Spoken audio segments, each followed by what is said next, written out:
നമസ്കാരമുണ്ട്. നമസ്കാരം. നിങ്ങൾ ഏത് ബാൻഡാണ്? അങ്ങനെ ഇന്ന ബാൻഡൊന്നുമില്ല, ഏത് ബ്രാൻഡും ഞങ്ങൾ അടിക്കും.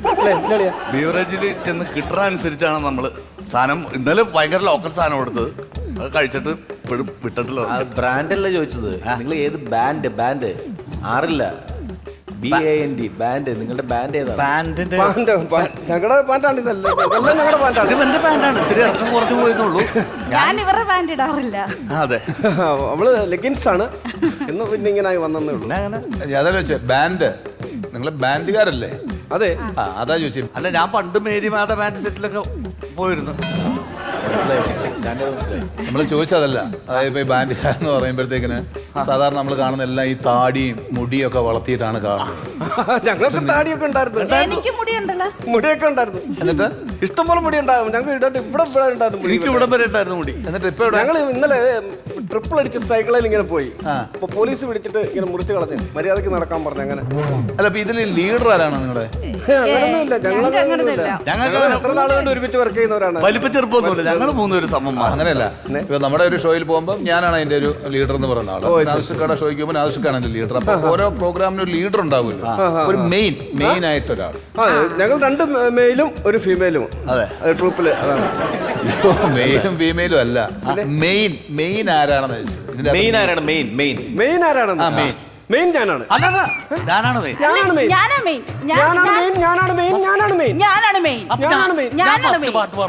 യഥാർത്ഥത്തിൽ ഇതിൽ ആരാ മെയിൻ?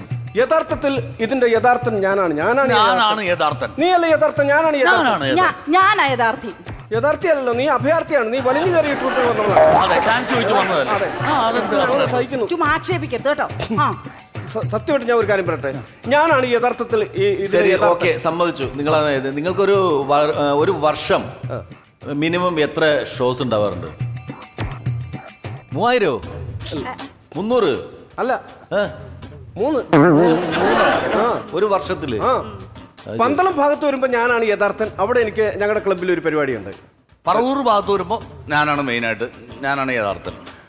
പിന്നെ കായംകുളം ഭാഗത്ത് കുടുംബശ്രീക്കാരുടെ ഒരു പരിപാടിയുണ്ട്, അതിൽ വരുമ്പോ ഞാനാണ് യഥാർത്ഥ. അപ്പൊ ഞങ്ങൾക്ക് ഒരു പ്രോഗ്രാം. ആകെ വർഷത്തിൽ 3 പ്രോഗ്രാമേ കിട്ടുള്ളൂ. അല്ല, ഇവരാരെങ്കിലും കാശ് തരാറുണ്ടോ? തരൂല, ചിലപ്പോ ചായയും എന്തെങ്കിലുമൊക്കെ തരും. അല്ല, നല്ല ഫുഡ് തരും. അത് തരും, ഫുഡ് തരും. അത് തരാറുണ്ട്. അതൊക്കെ അവിടെ ഇരിക്കട്ടെ. ഈ മ്യൂസിക്കിനോട് നിങ്ങൾക്ക് ഇങ്ങനെ അറ്റാച്ച്മെന്റ് വരാൻ കാരണം എന്താ? നല്ല ചോദ്യം. അതില് സത്യം പറഞ്ഞാൽ ഞങ്ങൾക്ക് കടപ്പാട് KSCB-യോടാണ്. ആരോടാ? KSCB-യോടാണ്. അതെങ്ങനെ? പുള്ളിയുടെ വീടിന്റെ ഫ്രണ്ടിൽ തന്നെ ഒരു ട്രാൻസ്ഫോമർ നിൽപ്പുണ്ട്, വലിയൊരു ട്രാൻസ്ഫോമർ. ഈ ട്രാൻസ്ഫോമർ എപ്പോഴും ഇങ്ങനെ മൂളിക്കൊണ്ടിരിക്കും. അതാണ് ഞങ്ങളുടെ ശ്രുതി, ഞങ്ങളുടെ ശ്രുതിപ്പെട്ടി. അതാണ് ഞങ്ങൾ അവിടെ അതിന്റെ താളത്തിലിരുന്നാണ്, അതിന്റെ ശ്രുതിക്കിരുന്നാണ് ഞങ്ങൾ പാട്ട് ചിട്ടപ്പെടുത്തുന്നതും പ്രാക്ടീസ് ചെയ്യുന്നതും. രാവിലെ ഒരു പാവരിച്ചവടങ്ങിരിക്കും. KSCB-നോട് തീർത്താത്ത കടപ്പാടാണ് ഞങ്ങൾക്ക് 3 പേർക്കും. ചേട്ടാ, ചേട്ടന്റെ മെയിൻ ആളിരിക്കുന്നു. അയ്യോ, ഭയങ്കര ഇഷ്ടമാണ്. Thank you so much. ഇക്കല്ല, ഞാനോ? ആരാധകനാണ്. രഞ്ജിനി കാരനോട് ഞാൻ 10ാം ക്ലാസ്സിൽ തോറ്റത്, മലയാളം പരീക്ഷ തോറ്റത്. അയ്യോ, അതെന്താ? അത് എന്താന്ന് വെച്ചാല് മഞ്ചരിയുടെ ലക്ഷണം പറയാൻ പറഞ്ഞുകൊണ്ടൊരു ചോദ്യം ഉണ്ടായിരുന്നു. അപ്പൊ ഞാൻ അതിനകത്ത് എഴുതി, ശ്രതകാകളി വൃത്തത്തിൽ 2ാം പാദത്തിൽ അന്ത്യമാം 2 അക്ഷരം കുറിച്ചീടിൽ അത് രഞ്ജിനി ആയിടുന്നു. മഞ്ചരി ആയിടുന്നല്ലേ? അങ്ങനെ മഞ്ചരി ഷൈൻ ചെയ്യണ്ട, രഞ്ജിനി ഷൈൻ ചെയ്താൽ മതി. ഞാൻ രഞ്ജിനിക്ക് വേണ്ടി ജീവിക്കുന്ന ആളാണ്. എനിക്ക് വയ്യ ചേട്ടാ. ഇതാണ് ഈ പറയണത്. രഞ്ജിനിയൊക്കെ ഓർക്കാൻ ഒരുപാട് പേരുണ്ട്. നമ്മുടെ ഒന്നും പേര് ഓർക്കല്ല, ഒരാളും ഇല്ല. ഒരു പരീക്ഷ ഇക്കയുടെ പേര് ഞാൻ ഓർക്കാറുണ്ട്. പരീക്ഷയ്ക്ക് പോകുമ്പോ ഉണ്ടോ? പിന്നെ അയ്യോ, വൃക്കയുടെ പടം വരയ്ക്കാൻ പോകുമ്പോ ഞാൻ ഇക്കയുടെ മുഖം ഓർക്കും. ഒരു ആവശ്യമില്ല, ചോദിച്ചു മേടിച്ചു. ഇതെന്നെ ഭർത്താവാട്ടോ. Husband and വൈഫാണോ? അതെ. ഞാൻ പറഞ്ഞിട്ടുണ്ട് ഇതെങ്ങും വെളിപ്പെടുത്തരുതെന്ന്. അതെ, എനിക്ക് കുറച്ചില്ല. എന്തിനാണ് ഇങ്ങനെ പറഞ്ഞു നടക്കുന്നത്? ഇക്ക എന്നെ കല്യാണം കഴിച്ച എങ്ങനെയാണെന്നറിയോ? പ്രൊഫൈൽ പിക്ചർ ഇക്കയുടെ ഫോട്ടോ ആയിരുന്നേ. വാട്സപ്പില് ഫേസ്ബുക്കില്. എന്നിട്ട് ഞാൻ വിചാരിച്ച ഇക്കയാന്ന് പറഞ്ഞോണ്ട് ഞാൻ ഈ മെസ്സേജ് ഒക്കെ അയച്ചത്. എന്നിട്ട് പുള്ളിക്കാരൻ പറഞ്ഞു ദിലീപേട്ടൻ കല്യാണത്തിനൊക്കെ വരുമെന്ന് പറഞ്ഞിട്ടാ മെസ്സേജ് അയച്ചത്. പക്ഷെ പുള്ളി കല്യാണം കഴിച്ചപ്പോ എന്തുവാ, ഈ പുള്ളിക്കാരൻ പിന്നെ പാട്ടൊക്കെ പാടുന്ന ആളായോണ്ട് ഞാൻ അങ്ങ് അഡ്ജസ്റ്റ് ചെയ്ത്. പക്ഷെ ഫസ്റ്റ് നൈറ്റ് പുള്ളി ഒരു പാട്ട് പാടി. അന്ന് ഇറങ്ങിപ്പോയതാ ഞങ്ങളുടെ വീട്ടിലെ ജോണി. അമ്മയപ്പന അല്ല, ഞങ്ങളുടെ വീട്ടിലെ പട്ടിയാ. അതെന്റെ പാട്ട് കേട്ടിട്ടല്ല. ഒരാഴ്ച ഞാൻ അവിടെ പോയി താമസിച്ചു കഴിഞ്ഞപ്പോഴാണ് എനിക്ക് കാര്യം പിടികിട്ടിയത്. എന്തുപറ്റി? പട്ടിയാണേലും പട്ടിണി കിടക്കുന്ന ഒരു പരിധിയില്ലേ? പട്ടിണിയായിരുന്നു ഇവരെ വീട്ടില്? പിന്നെ അല്ലാതെ എന്റെ പാട്ട് കേട്ടിട്ടാണെന്നാണോ വിചാരിച്ചേ? ശരി. പട്ടിണി കിടന്ന് ഊപ്പാട് തീർന്നിട്ട് ആ പട്ടി പോയാണ്. പട്ടിണി കിടന്നു. നിങ്ങൾ തമ്മിൽ തല്ലി പിടിച്ച് അവരൊക്കെ അതൊക്കെ പോട്ടെ. ഈ നിങ്ങളുടെ ബാൻഡ് ഫസ്റ്റ് ഞാനൊരു സാധനം കേട്ടു, ലൈവായിട്ടൊരു സോങ് കൂടി പാടാമോ? പിന്നെന്താ? പിന്നെ അതിനാണല്ലോ ഞങ്ങൾ വന്നേക്കുന്നത്. മറ്റേ സാധനം അടികളെ ഏതാ?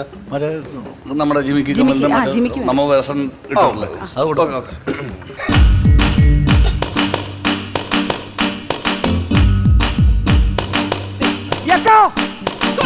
കുഞ്ഞമ്മയുടെ ജിമിക്ക് കമ്മൽ എന്തപ്പൻ കട്ടുകൊണ്ട് പോയി, എന്തപ്പന്റെ ബ്രാൻഡി കുപ്പി കുഞ്ഞമ്മ കുടിച്ചിട്ടേ. കുഞ്ഞമ്മയുടെ ജിമിക്ക് കമ്മൽ എന്തപ്പൻ കട്ടുകൊണ്ട് പോയി, കുഞ്ഞമ്മയുടെ ബ്രാൻഡി കുപ്പി എന്തപ്പൻ കുടിച്ചിട്ടേ.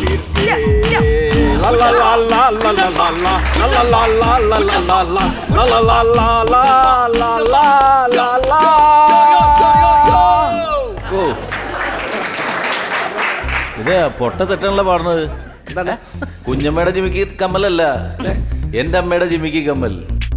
എന്റെ അമ്മയെ വന്നൊന്ന് കാണണം. എന്റെ അമ്മയ്ക്ക് ജിമിക്ക് കമ്മൽ പോയിട്ട് ഒരു പൊട്ട് കമ്മൽ പോലും ഇല്ല. അതേസമയം എന്റെ കുഞ്ഞമ്മയ്ക്കുണ്ട്. ചിറ്റപ്പൻ ഗൾഫിലാണ്. അതുകൊണ്ടാണ് ഞാൻ അങ്ങനെ പാടിയത്. ഞാൻ സത്യസന്ധമായി ജീവിക്കുന്ന ഒരാളാണ്. ഈ കുഞ്ഞമ്മയുടെ ജിമിക്ക് കമ്മൽ അടിച്ചുകൊണ്ട് പോയിട്ടാണോ പരിപാടികള്? അതെ. ആ, അത് ശരി. ലൈഫ് ലൈഫ് ഇട്ട് പാടാണ്. അപ്പൊ ശരിക്കും പറഞ്ഞ ലിറിക്സുകളൊക്കെ നിങ്ങൾ എവിടെയെങ്കിലൊക്കെ മാറ്റി പാടാറുണ്ടോ? പിന്നെ അയ്യോ, സ്റ്റേജിനനുസരിച്ച് ലിറിക്സ് മാറ്റൂലേ? ചേക്കേലടിക്കും മുമ്പ് ആ പാട്ട് നിങ്ങള് എങ്ങനെ ലിറിക്സ് മാറ്റി പാടും? അതായത് ഒരു പരിപാടിക്ക് മുമ്പ് വേറൊരു സ്ഥലത്ത് വെച്ച് നമുക്ക് മൂക്കിന് ഇടി കിട്ടിയെന്ന് വിചാരിക്കാം. അടുത്ത സ്റ്റേജ് ചെല്ലുമ്പോ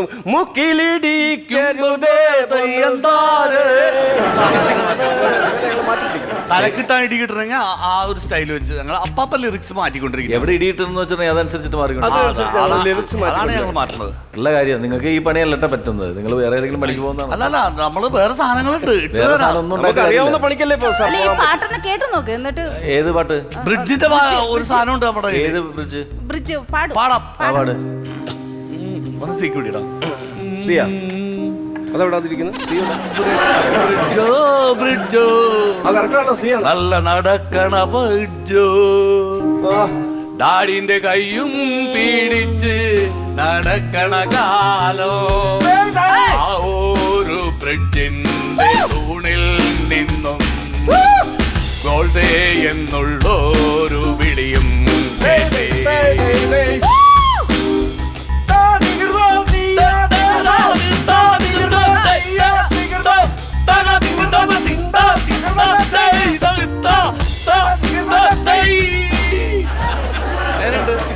ഞങ്ങൾ കയ്യിൽ നിൽക്കുകയാണ്. ഈ പാട്ട് കഴിയുമ്പോഴാണ് എല്ലായിടത്തും അനിഷ്ട സംഭവങ്ങൾ ഉണ്ടാകാറുണ്ട്. അതുകൊണ്ടാണ് ഞങ്ങൾ ഉണ്ടാകാതെ നിർത്തിയത്. അങ്ങനെയല്ലല്ലോ നമ്മൾ ഇതുവരെ വന്ന സ്ഥിതിക്ക് രശ്മി കൊണ്ട് ഒരു പാട്ട് പാടി. ശരി, ഞാൻ തന്നെ എഴുതി ചിട്ടപ്പെടുത്തിയ ഒരു പാട്ടാ. എന്റെ ദൈവമേ, ശരിക്കും കേൾക്കാം.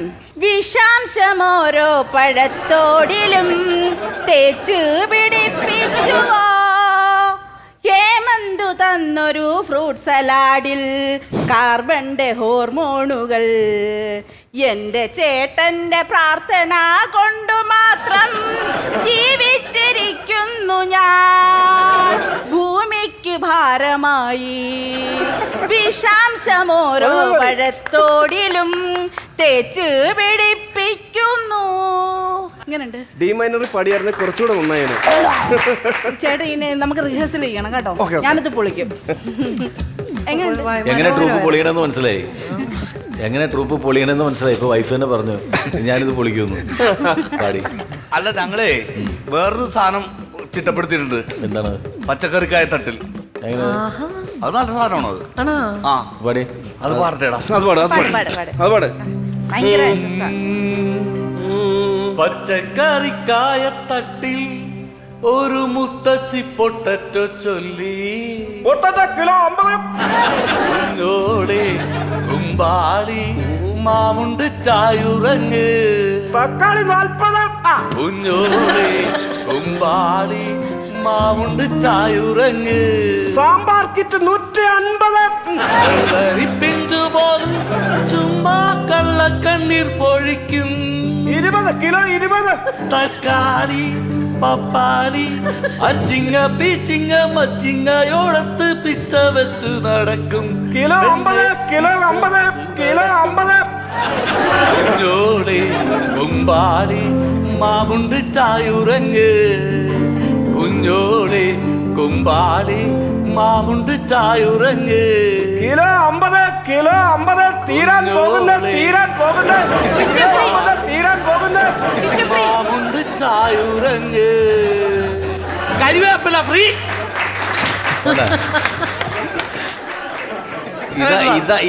ഇതാണ് നിങ്ങൾക്ക് പറ്റിയ പണി. അതെ, ഞാൻ ചോദിച്ചോട്ടെ, ഈ ബാൻഡിന്റെ പേരെന്താണ് ശരിക്കും? ബാൻഡിന്റെ പേര് പാലാരിവട്ടം ബ്രിഡ്ജ്. പാലാരിവട്ടം ബ്രിഡ്ജോ? എന്നാ അങ്ങനെ ഒരു പേരിടാൻ കാരണം? എപ്പോഴാ ഏത് സമയത്താ ഇത് പൊളിയൊന്നും പറയാൻ പറ്റില്ലല്ലോ. പേര് അപ്പൊ എങ്ങനെയുണ്ട് നമ്മുടെ ബാൻഡ്? അവര് നല്ലതാ, ഉഷാറല്ലേ? നല്ല ടൈറ്റില്, ഇവരെ അറിഞ്ഞിട്ട ടൈറ്റില്. ഇവരെ ആരാണ്, ഇവരെ എങ്ങനെയാണെന്നുള്ള കൃത്യമായിട്ടുള്ള ബോധമുള്ള പാട്ടുകാരാണ്. നല്ല ഭാവിയുള്ളവരാണല്ലേ? അടുത്ത പടത്തിൽ ഞങ്ങളൊന്ന് കമ്പോസ് ചെയ്യാൻ പിന്നെ ഒരു പാട്ട് നോക്കാം നമുക്ക്. അതെ, ലിറിക്സ് ഒക്കെ എഴുതും. മനസ്സിലായി. അവളെ എഴുതുകയാണ് മറ്റേ സൂര്യാംശം വിഷാംശം അല്ലേ? അല്ല, എല്ലാ 3 പേരുടെ നമ്പർ എനിക്കൊന്ന് തരണേ. തരണം കേട്ടോ, കാരണം എടുക്കാതിരിക്കാനാ വിളിച്ച. സേവ് ചെയ്ത് വെച്ച് കഴിഞ്ഞിട്ടുണ്ടെങ്കിൽ പിന്നെ ശല്യം ഉണ്ടാവില്ലല്ലോ, അതുകൊണ്ടാ. പക്ഷെ അങ്ങനെ പറയാതേക്കാ, പാവങ്ങളല്ലേ. മനസ്സിലായിരുന്നു, എനിക്ക് ഭയങ്കര ഇഷ്ടമായിട്ടോ.